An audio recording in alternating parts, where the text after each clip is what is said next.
Well, first of all, we're excited about our pick. You know, Valanciunas is his name, and young man is long. I don't care for guys from outer space because you can't find a lot of big guys that can run the floor, as athletic, great hands, dives down the lane and can finish at the rim. He's 19 years old. And talking to Wayne Embry, he was talking about the fact that he compared him to Ilgauskas. So with that said, he's a guy for the future. There's a situation with his buyout that he may or may not be here next year. So it's something that we have to look at because of the fact there's just not that very many big guys out there as talented as he is.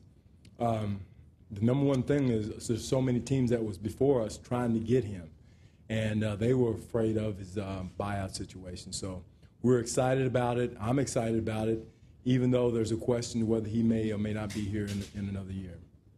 Given the fact that he's a guy for the future, and you and Brian are on slightly more accelerated timelines when it comes to your contracts, was there a temptation to look elsewhere?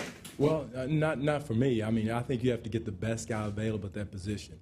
And again, nobody's in this situation worried about 2 years, 3 years. I'm not. I've never have been in my coaching career worried about losing my job because I plan on doing a good job here. So I don't think Brian went into this situation worried about that, thinking about that. He was thinking about the best thing for this organization, and as well as I. So whatever decisions I make, is going to be based on what's best for this organization and not about a length of a contract. I never have. This is my 32nd year in coaching, and I've never made a decision on whether I'm going to keep my job, lose my job. What's best for the team is what's best for the team, and we did the best thing for this organization. So can you talk about your involvement in the team's draft decision? Not a lot. I watched a lot of tape, gave my opinion. I like the young man. He blocked shots. He rolled the lane, caught the ball, because I just came from having Tyson Chandler. And, Tyson Chandler at the same age was not as good as this young man. So I know how important length, athleticism, speed, and quickness is. He's not a plotter. He's not a kid that's going to, he's not robotic. So those things excited me as a coach. Now, what didn't excite me is what Dave was talking about. I may not see him for another year. And, so that's a big point. But there is a possibility, depending on what the negotiation is with his contract, and you have to ask Brian about that. I'm not up to speed on the contract situation. But, again, I think that was, his talent excited me by watching about 4 or 5 games of his EuroLeague games. Given that you took this kid with a contract situation, how big was the divide between him and guys who you did think you'd get next year? Because, this is obviously an issue. Right. Well, you have to look at our roster. The decision was made according to our roster. We got a umpteen, million guards, and I think you're looking at the young man Knight, you're looking at the young man Walker, you're looking at the young man Leonard. So we have a lot of players at that position. What we don't have is rim protection, length, and athleticism in the middle. Amir is a good player, but he doesn't have the length as this young man has, Valanciunas has. How was this guy defensively for you? That's obviously a big. And that's what I liked, his length, blocking shots. Yeah, just beyond the block ability, what else can he bring you? Well, his length. I think that's one thing you look at as a big guy like that, as far as coming across the lane, blocking shots, deterring shots. Even though he doesn't get the shot, a big 7-footer is coming across the lane. So that excited me. Strength is an issue. I think he has to get stronger from what I've seen on video. That would be something that he's going to have to work on, which he has time to do. So defensively, that will help him stay down in the stance.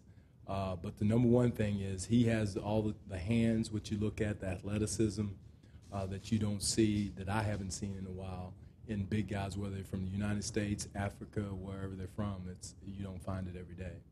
Some people are saying that what the team needed right now was an impact player right now. Mm-hmm. You guys are talking about someone for the future. Right. So how those two? Well, the good thing about our situation is we do have flexibility with our budget. You got some excellent free agents out there that I can't talk about right now that we plan to target. We've talked about that. There is a plan in place for that. for that center position. So this was done with that in mind. That's a good question because we do have needs for this coming year, and we do plan to address those in free agency. If you look at the large list of free agents that we're going to be recruiting our behinds off and working to try to get, and that's going to fill that need. Was there surprise in the room that he was available? Shocked. We were very shocked because we knew the teams in front of us wanted him, was trying to trade up to get him. Everybody was afraid of the buyout situation. So now the negotiation starts, and Brian work just now begins to go over there to Lithuania, work with his Lithuanian agent. Leon Rose is his agent here in the country, so we all have a good relationship with Leon. So now is when Brian earns his keep. So. Does he have a position? Beg pardon? Does he have it? Yes, he 5 and possibly a 4. If you get a big bruising guy in the middle at the 5 position, he could play 4 or 5. Now, again, he has to get stronger to guard some of the big bruising 4s, but athletically, he can be a 4. But his main position now is a 5. I mean, you wouldn't want to give a young man too many things to think about other than playing that 5 position right now. But to be in the NBA, he does have to get stronger. Coach, could you characterize the debate in the draft room? Was there a lot of debate about what you guys should do? Yeah, it was. It was. We had some people talking about the perimeter issue with what it would look like, but at the end of the day, the need was for a big guy because you do have Jared, you do have Leandro, you do have Jose in the guard position, and we were pretty strong at the perimeter position. So with young players. So adding another young point guard, player at that position was not, a good decision. So at the end of the day, it came down to having a big guy. But there was debate. It wasn't clear cut. But as it got closer, and as we started watching more and more tape, it became clearer. What's the next step for you, Coach, in terms of Sleep. getting to know the roster? Sleep. No, getting to know the roster. Met some of the players, talked with each individual player tonight about plans, what we want to do, because, the next few days I'm trying to get to see everybody and talk to everybody and just kind of let them know my intentions, my expectations of them, each individual. And that's my plans next few days, and hire a coaching staff officially. A lot of coaches are not available until June 30th, so I can't, call names or anything, but those 2 things are the most important things on the agenda. The main thing is meeting with the players and talking with the guys. Coach, you mentioned Leandro. Is his contract situation solidified now? Is his option taken or anything like that? And I stand to be corrected, but I think his contract situation will be solidified midnight Saturday. I think. Now, don't hold me to that. You might have to talk to Brian about that. But I think it's midnight Saturday. And that is a big decision. So you anticipating he'll be back then? I don't know. You call Leandro down in Sao Paulo, but I don't know.